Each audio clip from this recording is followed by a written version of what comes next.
Hi everybody, Matt Lawton here, and this is the Astrological Wings channel. I'm going to take a look at the astrological weather report for the week of August 21st through the 27th. And there is a lot going on this week.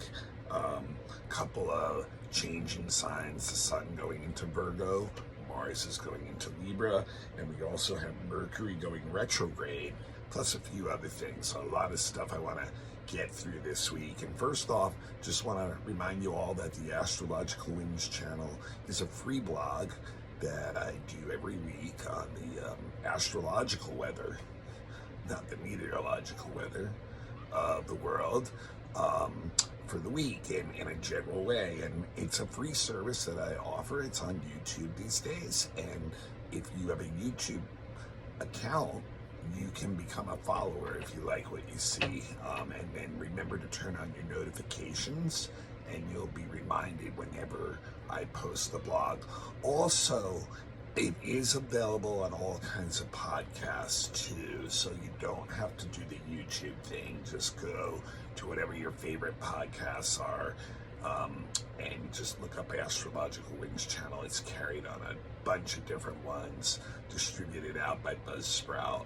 So, and there's also an Astrological Wings channel account on Instagram. So if you have an Instagram account, it's also available there. If you become a follower, I put the link there too. So just want to let y'all know that. And since it is a free service, I do ask that you pass the link on to somebody else to kind of pay it forward, so to speak, a little bit in support of me, and I really appreciate whenever you do that. And also, if you're ever interested, or if you know anyone who's interested in a professional astrology reading, I am available for those things too. I've been doing them for over 20 years. I was trained professionally for 7 years prior to that, and the best way to get that process started with me is to email me, actually, and that's at matthure823@gmail.com. And one more time, that's matthure823@gmail.com. I'll give more details on contact stuff at the end. Like I said, there's a lot to go on today. This week that I want to talk about today. And, one of the first things I want to talk about, like last week, we had that new moon with the square to Uranus, and I said, this, it shows that there's going to probably be some very intense, unexpected natural disaster type of things. And, the first thing I want to mention is, astrology is not making these things happen. Don't ever get under that belief system that, that astrology is creating the natural disaster or the event in your life. That's just looking for something to blame, and on top of that, one single aspect in astrology, like the new moon square Uranus in this case, is not enough to even trigger an event. It really is a whole bunch of astrological signatures that come together to create some kind of form of energy, that within that form of energy, all of us life forms, humans or whatever other intelligent beings or non-intelligent beings even on Earth, are a little bit under the influence of what that form of energy is. But within that context of that form of energy, we are making our own decisions. And, so even with natural disasters, you can't sit there and be like, well, it was just because of this moon square Uranus, or a certain aspect. And, I see a lot of astrologers, including professional astrologers, where you see how the energy does fit the times, just like what happened last week. We had some very extraordinary natural disasters. Yesterday, a hurricane hitting Southern California for the first time in 84 years. That's the Uranus signature, within there. But like all this, there were a lot of other things that led up to that perfect storm of that happening. And then the event in Hawaii, which I even mentioned last week because it already had been occurring, a fire in Hawaii on a tropical island, very extraordinary again, right? So that was really more of the theme of like a new moon, which we know is one of the 2 times of the month when, energy is really high, and the gravitational pull of the moon is strong, and that like a lot of natural disasters seem to be triggered around that time. But there's a lot of other things that play into why it exactly happens then. And that's not only in a big event like that, but that's in your own life too, and it's never just one single astrology thing, and it's never just the astrology that's making that happen. There's a lot of, I think, misunderstanding even on the professional level of that concept. But like that, I just want to say how fitting, and I said that last week, this new moon could bring some very, very extraordinary or odd type of natural disasters in its cycle. And because of this connection to Uranus, which is the ruler of natural disasters. And so, we see that happening. And even yesterday, when the rain was hitting California and coming in, that was the Sun quincunx Neptune day, which is one of that it's, when you talk about weather and the influence of astrology of weather, a Sun quincunx Neptune would be heavy, long rains. So you can see here's 2 already different astrology factors starting to form some kind of energy that this storm kind of fit into. But there was a lot of other things too, besides those 2 things, that even led to that. Many of them based on decisions that, we even have made way in the past that create things to come up then. So I just want to really make that point. So yeah, really showing too how that energy did manifest too for us. So like that's why I do this weather report for all of us, so that we can see and get an idea of what that energy form we're working with each week, and then try to make our decisions within that form and possibly make a better decision for what we're trying to do. So like I said, a very active week, and just starting like even today. Now, if you remember, I just mentioned it, the Sun was quincunx Neptune exact yesterday, and today, Monday, it's exactly quincunx Pluto. And that once again, like when Mercury a couple weeks ago got in between Neptune and Pluto. Neptune and Pluto have been in a sextile for decades, actually, like on and off, been in a sextile for a long, long time. And it's kind of tight right now. And it's really about like long-term transformation on spiritual levels and consciousness levels and evolutionary levels, that the opportunities are coming up in the world because of the transformative events to actually change a lot of that stuff on a very, very wide human scale, and so when the Sun gets in the middle of all this, it really once again is a very fitting follow-up to the energy that just happened this past week, where we had this intense new moon energy maybe brought in a lot of changes into our lives and things like that.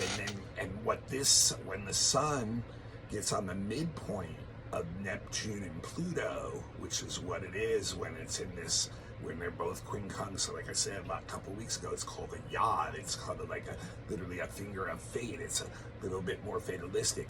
We really feel like our bodies, our lives are literally, what we're trying to do is being sucked along by bigger things that we can't completely control, things that literally we have to go along on this ride, and so like it can be like really disorienting in many ways, confusing, hard to understand. Why is this happening to me, us, the world, humans, that kind of energy, and we're subject, to these conditions around us. It's very, very intense, it's intense energy, and it can bring a lot of things that stress our bodies out because the conditions in our environment are influencing our bodies and our lives. So like, we have to be careful of like even stuff like disease and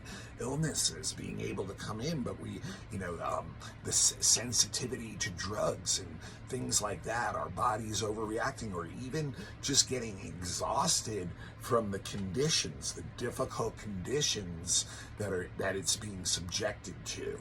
And you can see once again, how this can fit in. It's a continuing story today on Monday of what anyone who got hit by this storm yesterday and overnight was like. The conditions, it's like the hangover. This is like what we have to deal with.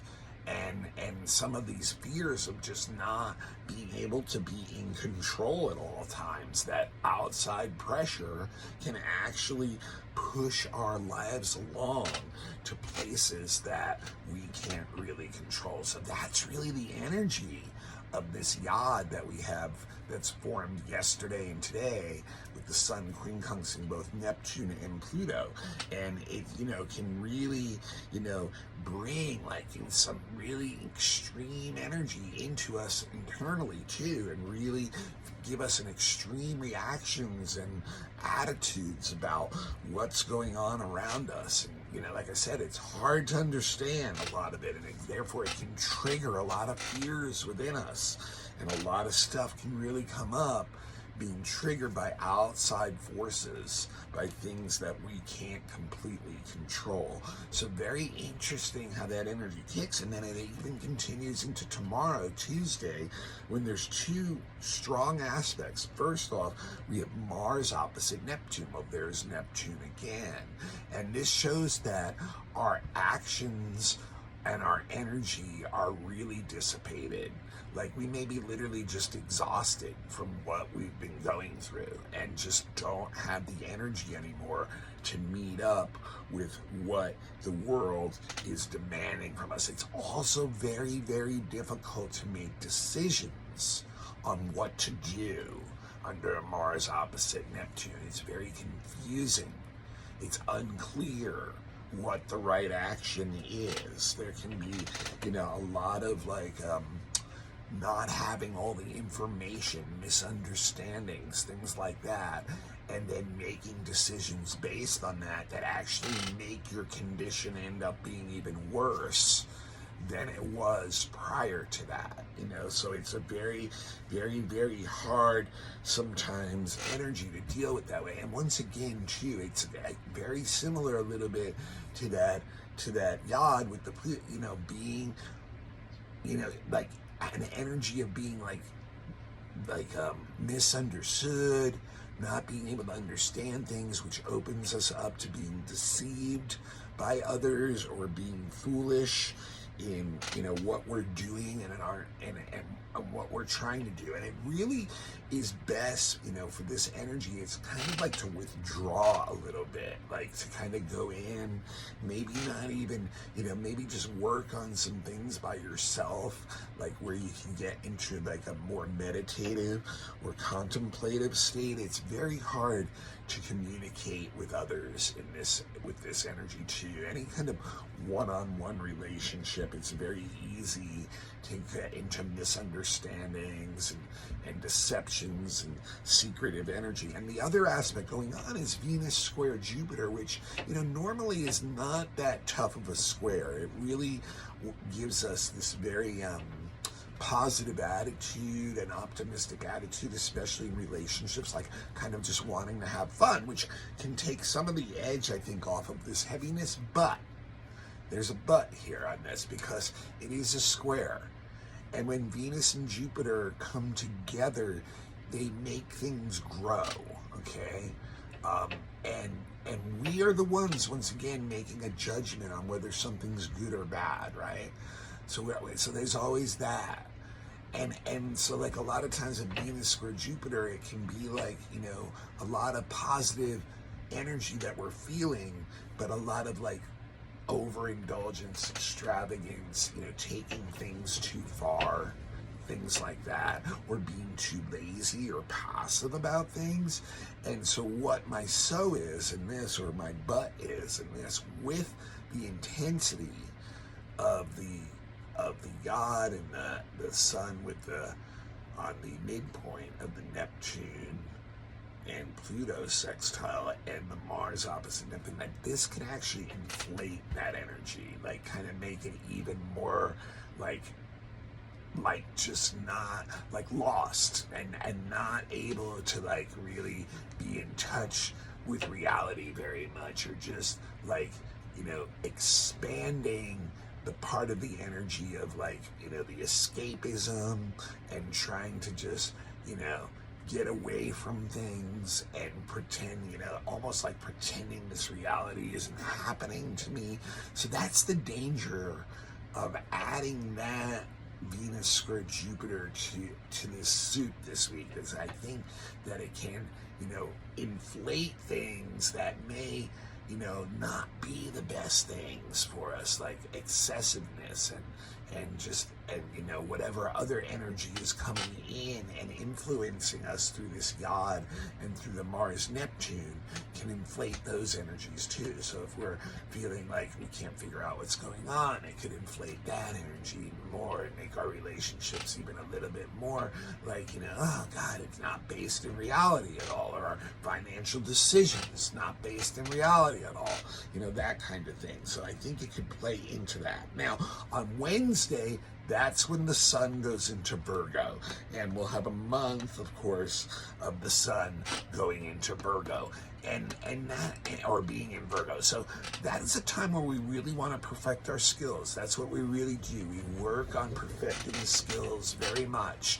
you know, that we want to get our system down. We take in new knowledge, mainly to perfect things that we already know and are good at. So we perfect our techniques, bring them up a level, really can like make a detailed plan and follow through with that. And we know what works. We know what works for us. So what that does is it actually can put us kind of like in a mind where, what, you know, we have certain standards, therefore certain procedures for certain rules of behavior, things that we consider appropriate or proper in certain situations. And when we perceive others as to not living up to those standards, that's when the negative part of Virgo can kick in, and we can start getting judgmental or critical. Virgo has a lot to do with, like, you know, because it sees the details, it's all about judging things all the time, and that can be brilliant. It can be like ingenious. It can literally be the energy of the genius. But at the same time, because of that ability to see so deeply into things, whatever we're really good at, we can also easily see the faults in the situation or with others who may not be up to the level of technique and skill and wisdom that we are. And therefore it's very easy in Virgo to start to fall, allow those judgments to turn into a negative criticism of others. And that's where we can kind of get ourselves a little bit in trouble with Virgo, you know, and we don't mean harm, but we really need to turn that energy around and into ourselves instead. And, you know, just kind of like be more self-critical, or, you know, we may be correct, you know, we are all experts in things that we are good at. And it's maybe best to keep that energy to ourselves, or to act more like a teacher, someone who is serving others and helping them to learn and get their skills up to a level where, you know, they're functioning better. It's also a good time too to review your health. You know, we can be a little bit of a hypochondriac around times of Virgo and imagine, you know, things that may, you know, be wrong with us or others that actually may not be. But it's a time when, you know, good to look at your health regimes, your diet, your exercise, things like that, and ask yourself if you're really, you know, some of that stuff needs some refining at this point. But yeah, it's easy to fall into that hypochondriac energy too. Now on Thursday, there's a really good aspect going on. Mars is going to trine Pluto that day, and this really opens us up to the ability to transform and change. It's superpower, it's super energy, it's super motivation, and to use that power to bring in changes and transformation into our lives that we want.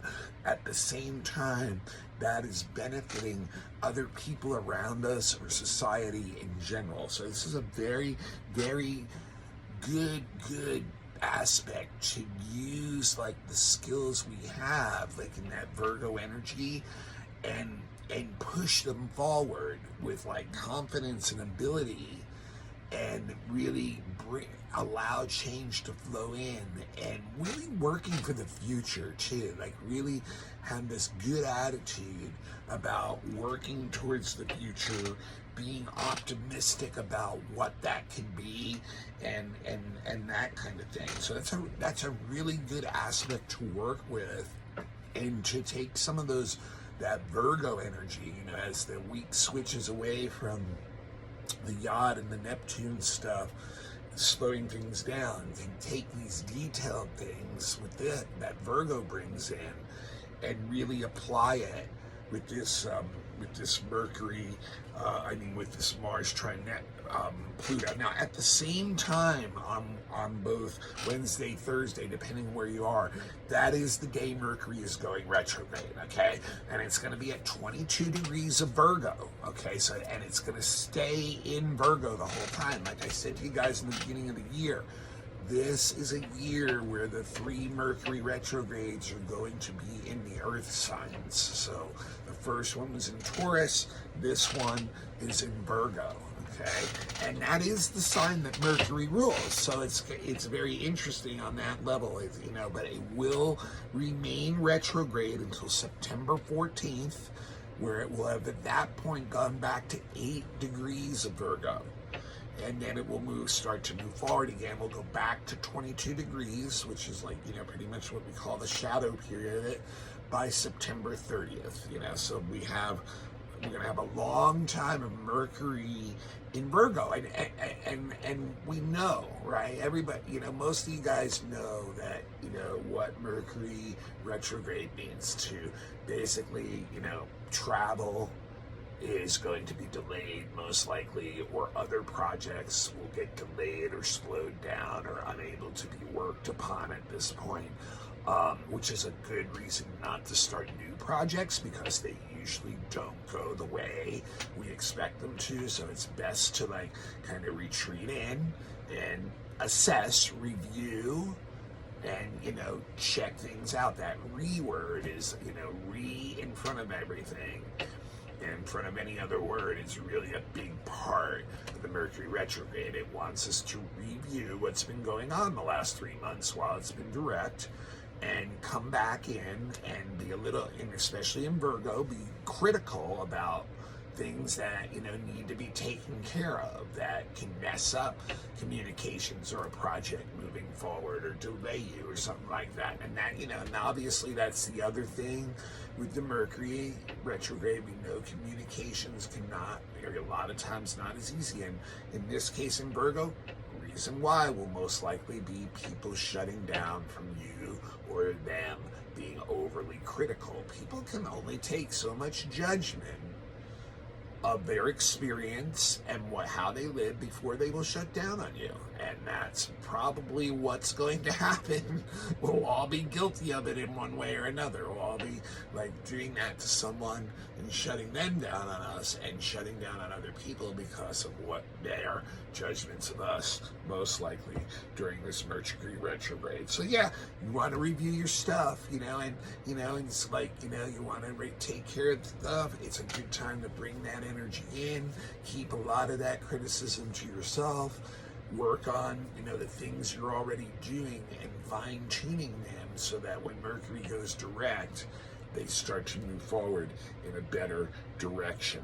Okay, and yeah, there's a couple things on the weekend too that I need to mention. So Sunday is there's a lot of stuff going on Sunday. And the first thing is definitely another tough one. Just like the Mars opposite Neptune tough on Tuesday. We have a Sun opposite Saturn. And when we have oppositions, that aspect can usually be one of the most challenging oppositions, because basically it puts us at odds with others or situations, and it forces us into making some kind of what we feel is a serious decision in relation to others or situations that, has to, in this case with Sun Saturn, has to do with the reality of a situation, and many times it's one-on-one. It's closer relationships when it's opposition. So we may be perceiving how a certain person or group or situation, authorities with Saturn also, is blocking us, restricting us, bringing us down, pushing us over and over again into real world reality stuff that we really would prefer not to have to deal with on this much of a level. It's taking too much of our own creative free time, fun time, self-time away to deal with the situation being created by this other person or individuals or the situation itself. So we're feeling very blocked and restricted in many ways, and that actually can be depressing. It can be psychologically depressing. It can be a draining of energy, and it may be one of these situations where you just have to realize you have to agree to disagree, and that that there may be some separation that needs to occur, but it can bring up a lot of resentment. It can make us feel negative about other people. It can be very hard to come to agreements with others, and once again, I really think the best thing for this is very similar to the Mercury retrograde. It's to and the Sun in Virgo. It's to go within and really use this energy, because it's very similar to those two energies, to look over details of things, like why didn't this thing work out with somebody else or with a group or this situation or with this authority. Look it over. We have a very sober, serious way of looking at things when the Saturn is involved. So it's a really good time to take a look at that. But at the same time, the Sun is session quadrate Chiron too, so it shows it's blocking our ability to emerge right now with something that we feel is new and important to the world that we want to give. It just can't come out because of block situations, and that can be a painful situation. Now, the last thing I want to mention, last couple of things really, but the last big thing is Mars is also changing signs this week too, just like the Sun did. Mars is going to go into Libra on Sunday, and traditionally Mars in Libra is weak. It's considered in detriment traditionally. And why is that? It's because when open enemies get to a point in traditionally where they end up going to war. So this is a time when it's very, very hard once again to make agreements with others. That Sun-Saturn opposition is going to play into this too. Like I said, none of this stuff ever works in a vacuum. So this can really make it to the point where you're done negotiating with your enemy, and this is a point where you go to war almost with it. It can really bring up a lot of disagreements in that band. And then on a personal level, it's the same thing. It's like we can realize that we have a lot of disagreements with partners or people who are close to us, and we have and this is the energy of either we have to sit down and figure out what is worth fighting for, what values and who can we make a connection with that would be doing that with us, so it's not the easiest thing. It's very difficult at times to get along with others, and it's mainly because a lot of what we value may be different, and therefore it's hard, and Mars gives us the energy to fight for those values. So if someone disagrees with us, we're going to fight them over it. Now, what we can do with this energy is really, if we really believe in what we value, and we feel that it's a just and fair thing, which is really important to Libra, is to actually channel that energy somehow into furthering that cause, to be what I call, it's on the positive side, Mars in Libra is the peaceful warrior. It's someone who knows that what they're fighting for is a righteous cause, and they're not going out there and beheading people over it. They're trying to make people come together and sit down and agree and then act together to do things. So that's really what is required here. Now, it's funny because the same day Mars sesquiquadrates Jupiter, which gives a lot of energy, a lot of enthusiasm and vigorous ambition to do this stuff, but there's a blockage again. And that blockage probably means having to sit down with those who are blocking you, or that you perceive are blocking you, and work out some kind of agreement. But this shows it can be very difficult to do that right now, because people are still caught up in the self-righteousness of being right. Mars in the very early degrees of Libra will be more likely to be like that too. Very still self-centered into that, and very attached egotistically to what it values, and therefore will possibly be on the disagreeable side. So this Mars sesquiquadrate Jupiter will make us very impatient with others, very impulsive with our actions, and we may regret a lot of them very quickly because they're not thought out, or they didn't wait until the timing was right to move forward. So very interesting week, a lot of stuff going on, and and I know a lot of it sounds pretty intense, and working out, but there is a lot of opportunity for change in this week. That Yod is all about allowing things to unfold and change and move forward,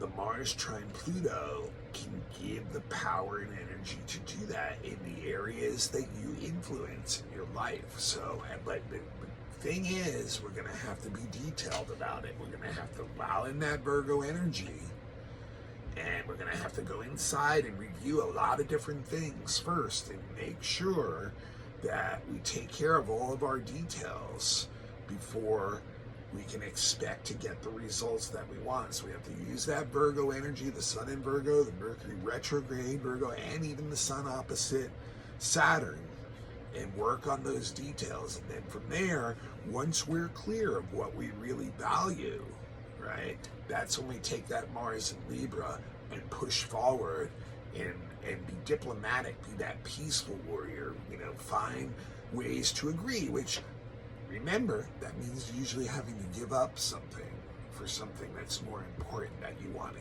get. Many of us lost that art, and that's why there's so much warfare.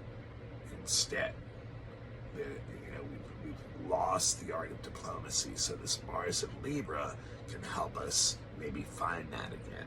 All right, this is Matt Lawton. This is the Astrological Winds channel. This is a free blog I've been doing for years. It's been several years on YouTube now. So if you have a YouTube account, become a follower, please. If you liked what you just heard, turn on your notifications too, so you know when I do post the blog. Now listen, I do this for free. Please pass the link on right now when you get off to somebody else. Please, okay? Thank you so much. I appreciate that. And if you do want to give a monetary donation, which I know some of you like to do, especially when the blog really helps you out, hit me at Venmo. It's that symbol at, the A with the circle, Matthew with a capital M, 2 T's in Matthew, and then a hyphen in the middle, Lawton, capital L-A-U-T-E-N. No amount is too small. You want to send $5, that's fine. Thank you so much. Appreciate that. That's being a patron. That's, that's really helping out. That's, what we all are meant to do, find our right place. And really the best way you guys can help me, though, is if you need a professional reading. I do professional readings. If you know anyone doing them, I've been doing them for 20 years, trained in doing that, please email me at matthue823@gmail.com, and we'll get that process started.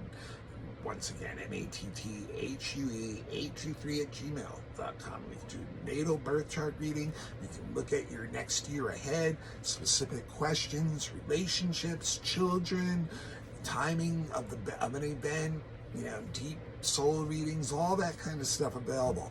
Also have beginners classes available, and I'm also available for your group if you want a lecture or workshop, question and answer sessions, mini readings, that kind of thing. All those things. Once again, MATTHUE823@gmail.com. And remember, the blog is available on podcasts too. Just look it up on your favorite podcasts. It is on Instagram too. Become a follower. Look up Astrological Winds channel. Sometimes I put extra comments in during the week. And also, I do post it on my private Facebook account. You have to friend me there first. Once again, that's Matthew with 2 T's, Lawton, Lauten. All right, next week we have a full moon in Pisces, and Venus is finally going to go direct at the end of the week. So tune in for that, and I'll see you all then. And just time to do those reviews, perfect our plans, and then make those changes. I'll see you all next week.